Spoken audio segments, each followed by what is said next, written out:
Hi, today I'm going to do a short tutorial on how to use Life's Ultra Hydrating CBD mouth spray so that you can enjoy all the great, wonderful benefits of it. So here we go. So what we're going to do is you're going to actually shake up the spray. You're going to slide over the lever. You're going to squirt 2 to 3 times underneath the tongue. This is key, under the tongue. You're going to leave it there for about 20 to 30 seconds to allow the increase in saliva flow. Following that, what you're going to want to do is actually work that saliva and Life spray throughout your mouth to moisturize your tissue. Then you can swallow. In the beginning, when you first get your spray, we always recommend starting out slow.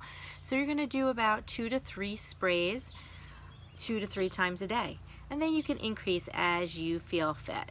There's no worry about taking too little or too much, so it's just a personal preference.